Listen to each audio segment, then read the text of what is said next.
Welcome to edu মন্ত্র। সামনেই তোমাদের মিসলেনিয়াসের পরীক্ষা, নিশ্চয়ই সবাই খুব ভালো করে প্রিপারেশন নিচ্ছ এবং মিসলেনিয়াস পরীক্ষাতে তোমরা জানো তোমাদের কিন্তু 30 নম্বর আছে, সেটা হচ্ছে গ্রামার। এই গ্রামারের মধ্যে একটা পার্ট হচ্ছে, সেটা হচ্ছে এক কথায় প্রকাশ বা বাক্য সংকোচন। তো কোনগুলো পড়বে? বাক্য সংকোচন তো প্রচুর আছে, একসঙ্গে যদি সব পড়তে হয় তাহলে অন্ততপক্ষে 2-3 হাজার তো পড়তেই হবে।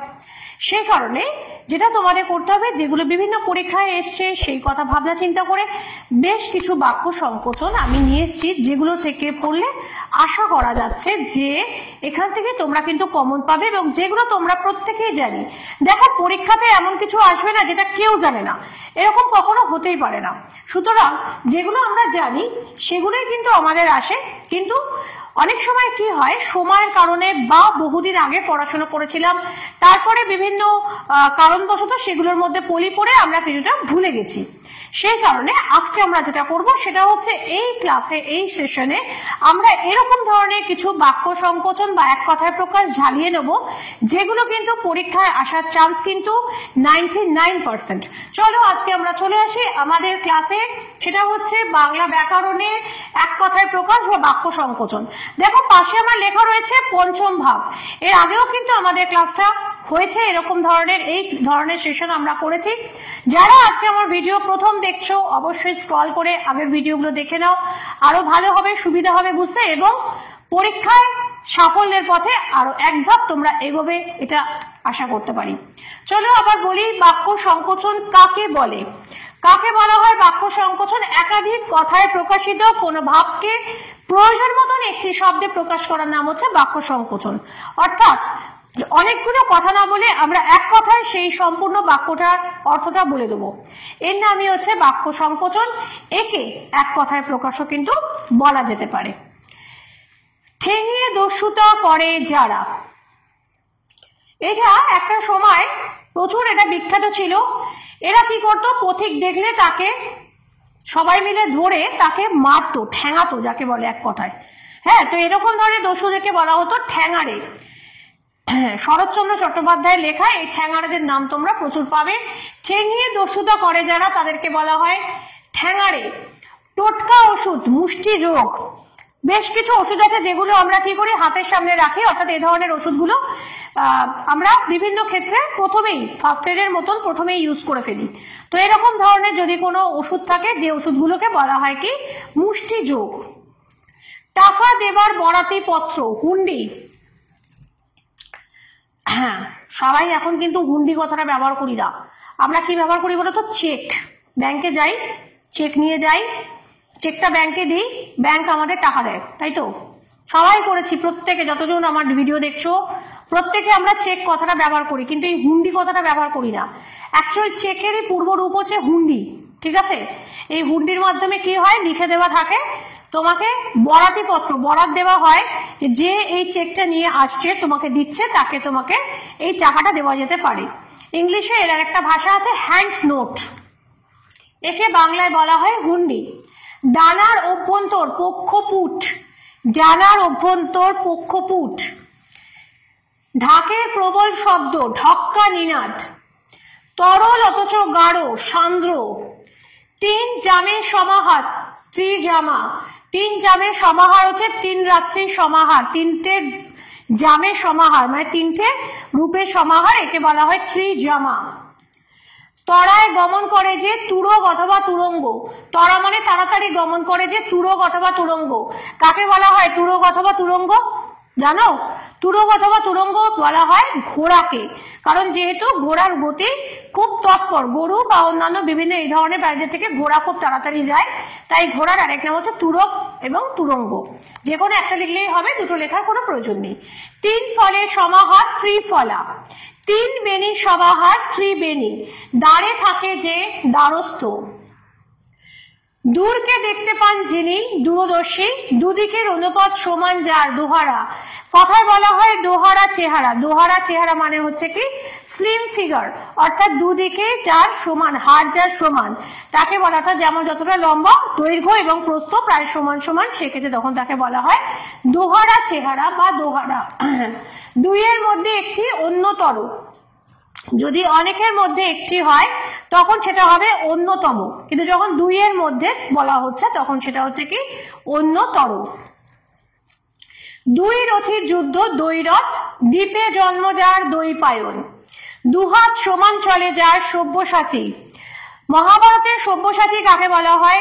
কমেন্ট করে আমাকে জানাবে। মহাভারতের খুব বিখ্যাত চরিত্র, সবাই নাম জানো, যাকে বলা হয় সব্যসাচী, তার 2 হাত সমান চলতো। অবশ্যই নামটা কিন্তু কমেন্ট করে আমাকে বলবে। দশানন যার দশানন, সবাই জানে দশানন কার? দশানন রাবণকে বলা হয় দশানন যার, তাকে হচ্ছে সে হচ্ছে রাবণ, রাবণকে বলা হয় দশানন। ঠিক আছে, কিন্তু সব্যসাচীতে আমি বলিনি, সবাই কিন্তু আমাকে অবশ্যই কমেন্ট করবে সব্যসাচী কাকে বলা হয়। দুরকম অর্থ যার, দ্ব্যর্থ, দ্বার পরিগ্রহ করেনি যে অকৃতদার। দ্বার পরিগ্রহ কথাটার অর্থ হচ্ছে বিবাহ, অর্থাৎ যে বিবাহ করেনি, দ্বার পরিগ্রহ কথাটার অর্থ হচ্ছে বিবাহ, অর্থাৎ এক কথায় বিয়ে। যে বিয়ে করেনি তাকে বলা হয় কি অকৃতদার। তাহলে এখানে একটা প্রশ্ন চলে আসছে যে দ্বার পরিগ্রহ করেনি মানে কি? যার বিয়ে হতে পারে, মানে বিয়ে হবার টাইম আছে, সে এখনো বিয়ে করেনি, তাকে কিন্তু আমরা এই অকৃতদার কথাটা এখনো বলতে পারবো না। যিনি বিয়ে করেননি, অর্থাৎ বিয়ে করার টাইম যার চলে গেছে অথচ বিয়ে করেনি, তাকে আমরা কি বলছি? যে অকৃতদার। দশরথের পুত্র দাশরথী, দ্রুপদের কন্যা দ্রৌপদী, দ্বীপের সদৃশ উপদ্বীপ। তাহলে দশরথের পুত্র দাশরথী যখন আমরা বলছি, তখন সেক্ষেত্রে কিন্তু দশরথের যে 4 পুত্র, রাম, লক্ষ্মণ, ভরত, শত্রুঘ্ন, এদের সবাইকে কিন্তু আমরা কিন্তু একইভাবে দাশরথী বলতে পারি। অর্থাৎ দশরথের যতজনই পুত্র ছিল তাদের সবাইকে কিন্তু দাশরথী বলা যেতে পারে। কিন্তু অপরদিকে দ্রুপদের কিন্তু আর কোনো কন্যা ছিল না, তাই দ্রুপদের কন্যাকে দ্রৌপদী বলা হয়। ঠিক আছে, দ্রৌপদী, দ্রুপদ রাজের কন্যা দ্রৌপদী। দ্রৌপদীর আরেকটি নাম ছিল, পাঞ্চাল দেশে জন্ম, সেই জন্য পাঞ্চালী। পাঞ্চাল দেশে জন্ম যার, বা এরকম ধরনের যদি কিছু আসে তাহলে পাঞ্চালী, দ্রৌপদীকে পাঞ্চালী বলা হয়। ঠিক আছে, আচ্ছা, এবার হচ্ছে দ্বীপের সদৃশ, দ্বীপ নয়, দ্বীপের মতন এরকম যদি হয় তখন তাকে বলা হয় উপদ্বীপ। 2 নদীর মধ্যবর্তী স্থান তাকে বলা হয় দোয়াব। দুগ্ধবতী গাভী পয়স্বিনী। ধীরে গমন করে যে মন্দগামী, ধীরে ধীরে, খুব ধীরে ধীরে গমন করে যে, তাকে বলা হয় মন্দগামী, হাতিকে বলা হয় মন্দগামী। ধনুকের ছিলা, তাকে বলা হয়, ছিলাম হয়ে গেছে, এটা ধনুকের ছিলা হবে। ঠিক আছে, ধনুকের ছিলা, একে বলা হয় জ্যাক। নাভি পর্যন্ত লম্বিত হাড় ললন্তিকা, অর্থাৎ যেগুলোকে ইংলিশে বলা হয়, ইংলিশে আমরা সবাই জানি মফ চেন, অর্থাৎ গলা থেকে নিয়ে একদম অনেকটা লম্বা, প্রায় পেটের নিচ অব্দি যে লম্বা যে হাড়, নাভি পর্যন্ত যে লম্বা হাড়, যাকে ইংলিশে বলা হয় মফ চেন, তারই কিন্তু বাংলা আদি নাম হচ্ছে ললন্তিকা। হ্যাঁ, চলো এবার আমরা একটু অন্য বিষয় নিয়ে আলোচনা করি।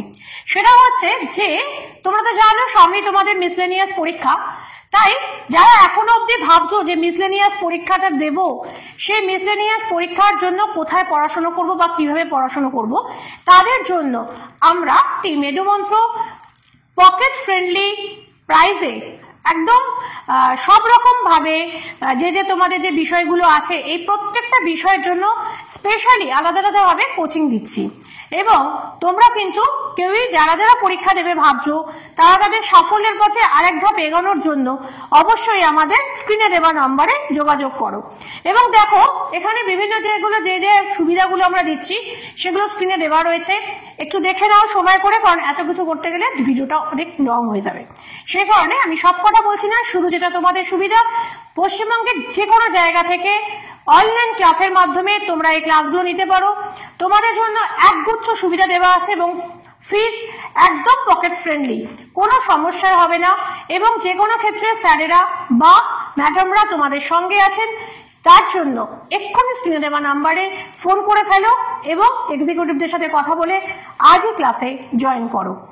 শুধু তাই নয়, তার সঙ্গে সঙ্গে যেটা আমরা বলতে পারি সেটাও হচ্ছে যে আমাদের WBCS, PSC, ব্যাংক এরকম ধরনের বিভিন্ন যে পরীক্ষাগুলো সরকারি চাকরিগুলো হয়, সেখানে সেই সরকারি চাকরিগুলোর ক্ষেত্রে বেশ কয়েকটা জায়গায় আমরা দেখি ল্যাঙ্গুয়েজ পেপার আছে, যেগুলো তোমাদের কাছে অনেক সময় অকারণ ভীতির সঞ্চার করে।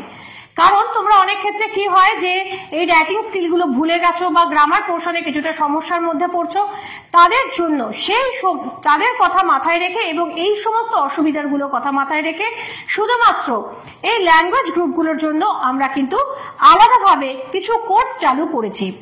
এবং সেজন্য যেটা তোমাদের করতে হবে, তার জন্য দেখো আমাদের স্ক্রিনে দেওয়া নাম্বার আছে, যোগাযোগ করতে হবে। একটাই কথা শেষ অবধি বলতে পারি, একদম কিন্তু অ্যাফোর্ডেবল প্রাইস, যেটা তোমাদের কোনো সমস্যা হবে না, অনলাইন ক্লাসেস এবং প্রত্যেকের জন্য পার্সোনাল কেয়ারের ব্যবস্থাপনা আছে। তো দেরি না করে এক্ষুনি যোগাযোগ করো আমাদের স্ক্রিনে দেওয়া নম্বরে। চলো এবার আমরা আবার চলে আসবো আমাদের ক্লাসে, ফিরে আসবো আমাদের ক্লাসে। তো দেখো, নির্দান করে যে নিরোধ, নির মানে হচ্ছে জল, ঠিক আছে, নির মানে কথাটার অর্থ হচ্ছে জল, অর্থাৎ জল দান করে যে, তাহলে এখানে আমরা মেঘকে বলতে পারি নিরোধ। নৌ চলাচলের যোগ্য নাব্য, নৌ চলাচলের যোগ্য নাব্য। নুপুরের ধ্বনি নিক্কণ, নুপুরের যে ধ্বনি হয়, শুধুমাত্র নুপুরের ধ্বনি, অলঙ্কারের যে ধ্বনি হয় তাকে বলা হয় সিঞ্জন।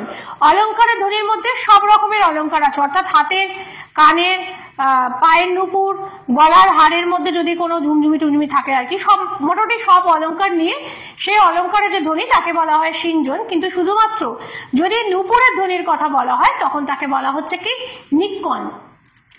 নগরের উপকণ্ঠ উপনগর, নগরের কাছাকাছি যদি হয় তখন তাকে বলা হচ্ছে উপনগর।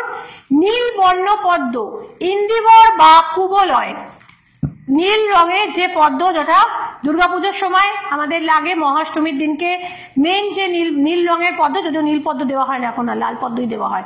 নীল রঙের নীল বর্ণের পদ্ম, যেটা দিয়ে রামচন্দ্র পুজো করেছিলেন, এই নীল বর্ণের যে পদ্ম তাকে বলা হয় ইন্দিবর অথবা কুবলয়। নায়কের সঙ্গে কলহের পর অনুতপ্তা নারী কলহান্তরিতা, অর্থাৎ নায়কের সঙ্গে কলহের পর যে নারী অনুতপ্তা হচ্ছেন তখন তাকে বলা হয় কলহান্তরিতা। নীলকান্তমণি ইন্দ্রনীল, নাটকের পাত্রপাত্রী কুশীলব।